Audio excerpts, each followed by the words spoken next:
Well, Tony, after the original Ragamuffin, Syd then built a variety of boats, some successful, some not quite successful. Well, I think the funniest one of the most humorous adventures on building a boat was the second one. And Syd was always wanted to, in fact, most people wouldn't realise it. He actually went to Warwick Hood to build the first boat, but Warwick and his sort of little bit of flippant nature, that wasn't Syd's nature, and they didn't see eye to eye. And Graham was also Owen's representative in Australia. But with the second boat, he ended up using Bob Miller or Ben Lexcen, and it was a circus. The whole exercise, I remember so many adventures with Bob just going down when he was trying to sell the design to Syd, and then eventually, I remember it so well, we called into early one Saturday morning. Syd and I went down to see him in his office, design office at the Warringah Mall. We walked in, the place was a mess, it really was. And Ben's there, and he's stuttering group flash 10 fashion, as he is. And I just said to him, "What happened here?" And he said, "Well, I was talking to Bondi last night, and he said, you can't hang up my client, so I just pulled the phone out of the wall." It was just a mess. Anyway, so it was an interesting design. The whole thing was quite different. But Syd set up his own boatyard to build it, and didn't he? it was built out there. And anyway, Bob was sending Syd all the calculations and telling him what it's going to rate. And I knew the rule very, very well, like the back of my hand in those days. And I just questioned. I said, "Syd, it's not going to rate this way." So I actually did a full calculation on the inclination, what it would actually take to do the 1% inclination, and obviously the tenderness ratio, which was in those days without computers, was a fairly tedious but quite a simple calculation. And came out, I said, "Syd, this is what it's going to rate. It ain't going to rate down there." And Syd took my results to Bob, and he said, "I'm the designer," so off it went. Anyway, the boat hit the water. Sure enough, my inclination was about 2% out from what it was in the calculation, and my rating was up here. So was Bondi's boat, which was a near sister. And Syd went to Bob and said, "What about this?" And he said, "Well, what do you expect from a narrow boat?" That was the answer. So both boats were absolute horror shows. Yeah, they were, weren't they? And then Syd very quickly got Herman Frers to design him a boat for 77, which was then became an Admiral's Cup boat, and took all the instruments and everything off the and mast actually as well, and converted that boat to a cruising boat, and then sold it. I don't know where it ended up after that. And then we took the Frers boat to England, which was another interesting experience in seeing, which we used to complain about here, if you recall, how the boats in England and Europe used to get some extremely extraordinary ratings, shall we call it? Favourable rating. Favourable. Anyway, Herman Frers got the boat. He said, "We'll take it up." So he took it right up the freshwater in the Hamble River, and he took the runner winches off, and he put bloody half-inch diameter wire halyards in there, and hung them off the bow with great big shackles. Everything, it was just almost embarrassing.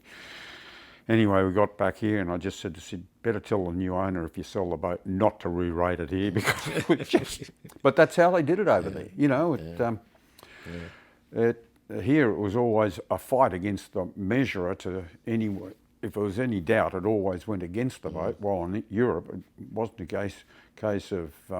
It was just totally abusing and freshwater measurements and all sorts of things, which we knew about, and complained about, but nothing ever really happened about it. Well, it's obvious that Syd played a very important part in your sailing life, especially with Sydney Hobarts. But you won a race, the Hobart race with Syd, 92, was it? Would have been 92, because next year we broke the boat up pretty badly. That year we had... I remember that. Yes. But no, there was Huey on board. Andrew Cape came out from England, and it was a good crew. Young Trent Wyman. And, so that was Syd's first win, and your first win? Yes, first win for both of us. For the Hobart race, I think Huey as well. Yeah. And anyway, the next year was a rather interesting race with that sou'wester, and I remember it quite well because was storm trysail weather and storm jib, and the boat was just leaking, and moisture was coming through the carbon in the bow. She was just leaking like a soaker hose, and came off one wave, and were all airborne down below, and I remember Dave Blanchfield went up, tapped the bow, and she was de-lambing him everywhere. We both went on board. I think it was Ian McDonald was steering. We just said tack it. We Neil McDonald, yeah. And looked down, and there was carbon missing off the outside skin, and we couldn't see how far it went, and we didn't even consult with Syd. Said we were out of here. We were about 100 miles east of. We went into Ulladulla. I think, didn't we? 100 miles. Yeah, we did. 100 miles east of Flinders at the time, and I remember steering home, and I think Greeny was on deck with me, trying to keep it from wave ride. We had to go fast enough to keep safe, but didn't want a wave ride because of the possibility of lifting and delaminating the outside skin completely. Yeah. And I remember that boat, when we got it out of the water, it was the crack actually went from the skin was missing from the waterline round for another metre until it got to a fairly large longitudinal crack, which was right through the core into the inner skin, which was where the hull would have been leaking like a soaker hose. And of course that hull became the infamous Far 50, which was a really fun boat, which you and I sailed together on. And well, Tony, also you've won a couple of line honours. Were they with Syd on the Maxi Rags? Yeah. That was Syd got Peter Cole when he bought it, was redesigned, or not redesigned. Peter made some alterations to it, was lengthened. The keel was deepened considerably and a taller mast put on it. And in those days, it was the first of the Kevlar cloth. And of course, with the Kevlar cloth and the first of the blade sails, and I remember the load that those and the power of those sails. We were breaking winches off the deck, coffee grinders, halyard winches. They were just snapping, literally breaking the. I remember Hamilton Island the first year. There was basically a daily trip down to get one of the primaries actually refastened after every race, every day. Yeah, quite dangerous, really. It was, and we were breaking brand new, which prior to any alteration, 3/8 diameter wire sheets on that boat. They were fine. We were breaking them regularly, all the fastings, shackles and so forth. So we ended up with heavy duty, extra special shackles for fasting to the headsails built for it as well. And the original design shackles that were doing the job beforehand, they were just breaking, distorting. So, as I said earlier, Syd and yourself are quite synonymous. How would you rate Syd? I mean, he's done so much for Australian yachting, there's no doubt about that. America's Cups, Admiral's Cups, Sydney Hobarts. A rough and tough character, but deep down, he's a pretty good fellow, isn't he? He's tremendous. He's good to sail with. He loves to do well. He wants to win, and that's one of the great things about sailing with him. He calls a spade a spade. He doesn't muck a pussyfoot around. And if he doesn't like anybody on the boat, he'll very quickly tell them. Yeah, exactly. But he won't suffer crap from people very much, and the same with yacht designers either. And he's really very aggressive with it, I think. But one occasion with the America's Cup, which was quite funny, in the first new designs that they had, and when he built that Challenge Australia, and he had Peter Vanasano did the design for him, and because Peter had designed the second keel for Steak and Kidney, which the boat was a rocket ship, and Peter Cole unfortunately didn't believe the test tank results, and so the keel went on a bit too late for that boat, and the Perth Yacht Club were having a selection trials, not an observation trials, which was what New York Yacht Club did. So the best boat at the end was always getting the nod. But built the Challenge, and of course it had a lot of fancy things. Huey, Cole Beecher were on board. They couldn't, neither of those guys could make it go. And Huey said, we're turning everything the wrong way with the fins. It went better then. And anyway, having a beer with Peter and Syd at the rowers in Sydney afterwards, and of course in those days it was such a big secret what they'd done with the keel. I wasn't even allowed to have a look at it. I said to Peter, what was the big idea in this keel? And he told me, and went over, and I said, you should have considered just at the end, and Peter was between us, and he spent an absolute fortune on design. And anyway, I said, you should have told me.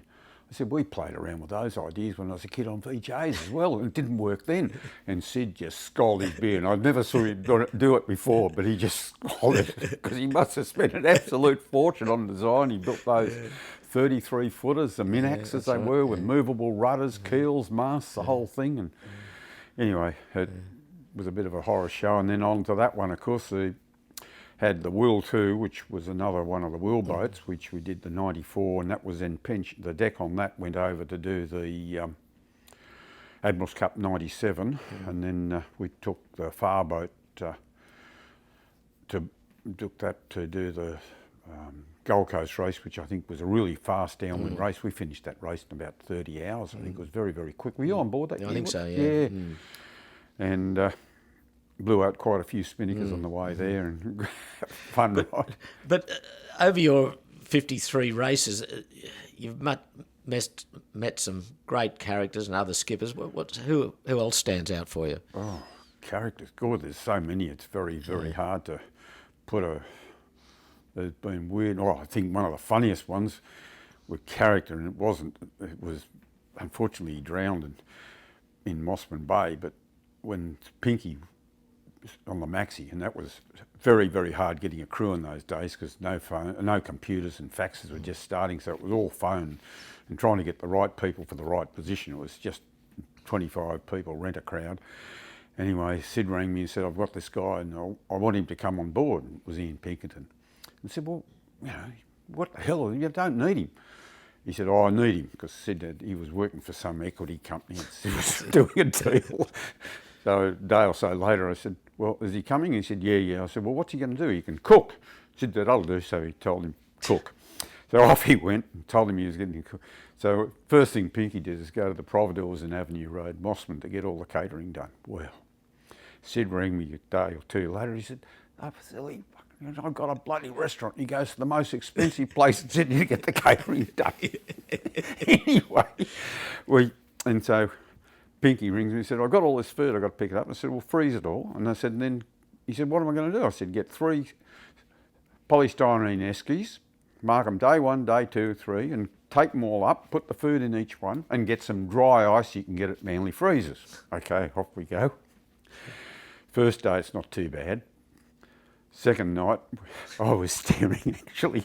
Big David Giles races down to get the fire extinguisher.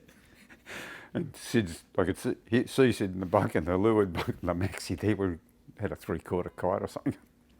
And he says, and Giles says, what's wrong? And Giles said, Pinky got a fire. He said, Syd just said, tell me when it's out. Anyway, go back up, puts the fire out, because Pinky had put all the things in the oven that night without the cardboard lids off, so they'd all caught fire, so that fixed, dinner too was stuffed. Anyway, that expensive meal had gone by the wayside. Next night, somebody else is opening up the night 3, opening her up, said, Pinky, this is all stuffed. He'd used wet ice. And I was swamped. God. So we actually had one meal. The first night was okay, the rest was gone. Well, Tony, as we finish up here, where do you see, I mean, obviously no one has done more Hobart races, but you're right from 1963 now till 2021 you've raced. How do you see the sport now, ocean racing? Oh, very, very pro, of course, and I think that's got pluses and minuses for the sport. It probably keeps a lot of people out of it. I think ultimately, there will be more and more of the two-handed. Ocean Racing Club of Victoria, for instance, is now running a four-handed division as well, because there's been a lot of demand down there. Just getting the numbers of crew to, even a TP's running with 14, 15 people. It is a big demand to get the numbers of people to sail the boats. And you've got the 72s, they're running at 20, 22 people, the Maxis at 22 to 24 people. It is a big demand on just getting numbers to sail.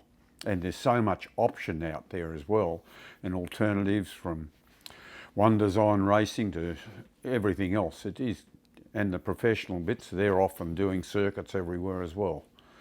But I think the shorter handed racing will get more and more important, and it's going to be interesting to see how they actually fair with and I know that the ORCI is actually looking now to see how they might rate in both multi-hulls and the foiling boats into a one rule. I don't know how it'll turn out. I think it's going to be extremely difficult for that to happen.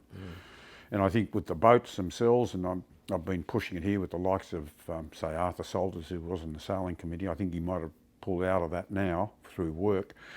But I think more fuss has to be made at the divisional winters, because the Hobart race, for instance, can be a one front for a maxi, while the smaller boats behind might end up with another 2 or 3 fronts coming through and completely different weather conditions. And you really need to push the class issue. And I know the publicity side of it, they like to have an overall winner, but I think there needs to be more time and acknowledgement of boats given their class winners, because they're racing against like for like, and you've got to win your class before you're going to win the race anyway. And I think there should be a little bit more acknowledgement of that, and try and keep more people involved in the sport. And that's why I've been pushing for this other point score system, which we're hoping to inaugurate with Royal Prince Alfred and Newcastle Yacht Club commencing January 23, to try and make it a more engrossing Australia-wide type thing, run under ORCI with a point scoring system, which has been, I've put a lot of time into working out with Nick Elliott at RPA. Well, before I gave my original stuff to Nick Elliott, and putting it together with him and also Dick Grant and Erna Ocean Racing Club of Victoria. But it's obvious you still have a passion for the Hobart race. Oh yeah. Originally I was going to make the Hobart race the last race and make this event run over 18 months, but there's a lot of, with the RORC it was easy because of Fastnet being a biannual event, and so we've got to run it over a 12-month period. And there are a lot of disadvantages, whether we can sneak in and make a dispensation for the boats that do the Melbourne to Hobart race, and so they can carry that event for themselves just into the following January to count, so that would count for the last Hobart race. We're still working on that one at the moment. That's a bit of a last thing in progress before we send out notices of race, which we're hoping to do around about June, July this year. No, it'll be July this year. And Tony, you're currently sailing on No Limit, with David Gates? Yeah. Yes. I after I finished up sailing with Syd, and it was, it was like a divorce. Really, it lasted long enough. It was 41 Hobart, so that was all right. Is that what you did with Syd? 41. 41. Wow. And that was pretty good. And I see him. Well, unfortunately, he's not very well now. But we've kept in touch all the time and see him a little bit. And with lockdown, of course, the family have sort of restricted people going to see him because of COVID. So I haven't seen him that much. And is he not? You say he's 95? Is that 95 in last March, and March the 5th? Yes. And but David's good fun to sail with. And so you've still got a few more Hobarts in you? I'd like to think so, David. But sorry, Peter, you never know what the hell's got in front of you. You never know anyway. But when you get to our age, that's right. You just got to take it as it comes. That's right. Well, Tony, thank you very much. It's a stellar career. I mean, to do just one Hobart, a lot of people say is fantastic, but to do 53, it's an incredible record, and who knows whether it'll ever be beaten, but you keep adding to it. Well, I'll try to, but I to do the race, I like sailing on good boats, and that's why sailing with Syd was always a good boat, as you've experienced with Syd and also with Peter Kurtz. You knew you were going to go to the Hobart on a boat that was very well prepared, and with No Limit. I've got to say the professionalism in the preparation of the boat is second to none. And so there's certainly in David, the boat is very well prepared and maintained. Well, congratulations. Thanks for your time. I hope you keep going to Hobart and keep breaking your own record. Thanks for your time. Thanks very much, Peter.